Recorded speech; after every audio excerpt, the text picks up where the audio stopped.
বহরমপুরের একজন মহারাজ আছেন, আমি শুনেছি অনেক দিন ধরে, কার্তিক মহারাজ। ভারত সেবা সংঘকে আমি খুব শ্রদ্ধা করতাম। আমার শ্রদ্ধার্ঘের একটা তালিকায় তারা অনেক দিন ধরে আছে। কিন্তু যে লোকটা বলে আমি তৃণমূল কংগ্রেসকে এজেন্ট বসতে দেবো না, সে লোকটাকে আমি সাধু বলে মনে করি না। তার কারণ তিনি ডাইরেক্ট পলিটিক্স করে দেশটা সর্বনাশ করছেন।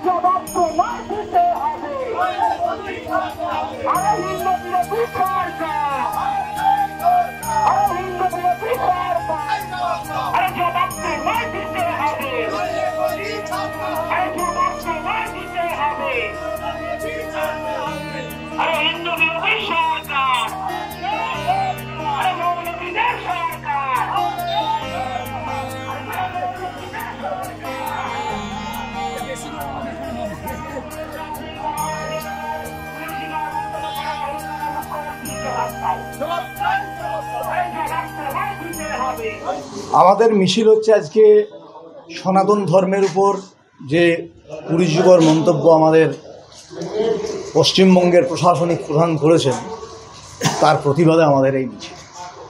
আপনারা হয়তো সবাই অবগত আছেন, দিন কয়েক আগে উনি আমাদের সনাতন ধর্মের একজন সন্ত কার্তিক মহারাজ, যিনি মুর্শিদাবাদ বেলডাঙ্গায় থাকেন, তার জন্য একটি অপমানজনক মন্তব্য করেছেন এবং তার নির্বাচিত বিধায়ক সনাতন ধর্মীদেরকে 1-2 ঘন্টার মধ্যে কেটে গঙ্গার জলে ভাসিয়ে দেওয়ার কথা বলেছেন। সেক্ষেত্রে তিনি কিন্তু কোনো প্রতিবাদ করেননি। এবার আমরাও মনে করছি যে আমিও একটা মন্দিরের সঙ্গে যুক্ত, তারাপীঠ মন্দিরের সঙ্গে, আজকে আমার উপর আক্রমণ নেমে আসতে পারে আমাদের মন্দিরের উপরে। সেই কারণেই আমরা প্রশাসনকে জানিয়ে গেলাম যে যাতে শান্তি শৃঙ্খলা বজায় থাকে। সেই জন্যে আমাদের এই মিছিলে বিশ্ব হিন্দু পরিষদের তরফ থেকে আসা। আজকে এখানে কী করবেন? আজকে এখানে আমরা স্মারকলিপি দিলাম, যে অপমানজনক মন্তব্য উনি করেছেন তার বিরুদ্ধে প্রতিবাদ করলাম। সেই প্রতিবাদের স্মারকলিপি ওনাকে দিলাম, যে আগামী দিনে যাতে এসডিও সাহেবকে দিয়েছি, যাতে আগামী দিনে আর আমাদের সনাতন ধর্মের উপরে এরকম অবমাননাকর মন্তব্য কেউ না করেন এবং ছোট হেয়ভাবে আমাদের সনাতনীদেরকে না দেখেন।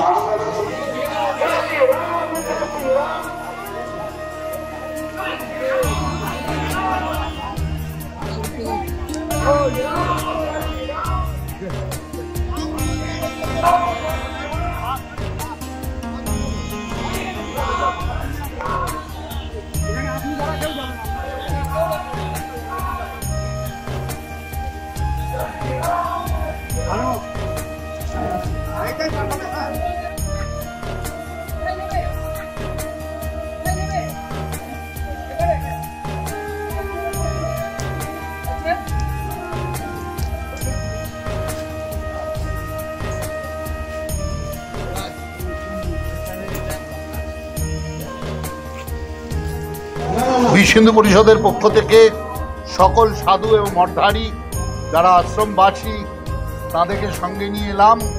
কারণ কিছুদিন আগে যে বাজে কথা উচ্চারিত হয়েছে সেই তার প্রতিবাদ জানাতে আমরা সকলে মিলে পায়ে হেঁটে, সাধুরা প্রত্যেকে পায়ে হেঁটে অর্থাৎ রামপুরহাটটা ঘুরে এসডিও অফিসে এসে এসডিওর হাতে এই প্রতিলিপি আমরা জমা দিলাম। দাবি হচ্ছে যে অন্যায় যে কথাটি বলেছে তার জন্য এটা ভুল হয়েছে, এটার জন্য ক্ষমা চাওয়া দরকার, এটা ক্ষমা প্রার্থনা। আমরা বাচ্চাবেলায় শিখেছি না, ভুল করলে ক্ষমা চাইতে হয়, তো সে ভুল করেছেন, এই ক্ষমাটা চাইতে হবে।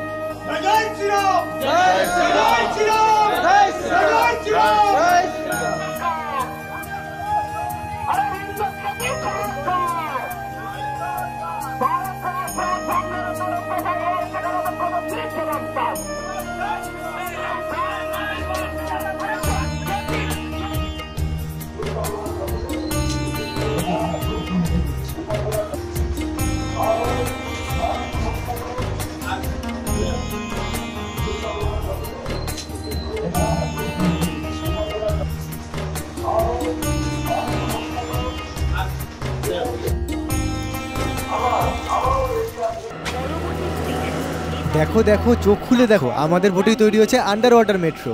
আর আমাদের লাইফ তো শেষ হয়ে গেল বাবা।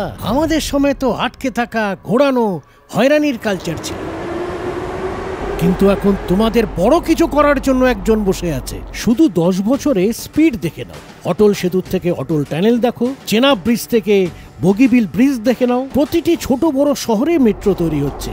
আর এত কিছু করার পরেও মোদিজি বলছেন এটা তো শুধুমাত্র ট্রেলার। আমাদের স্বপ্ন পূরণের গ্যারান্টি মোদিজি, আর ওনাকে জেতানোর গ্যারান্টি কার? বাপ বেটা,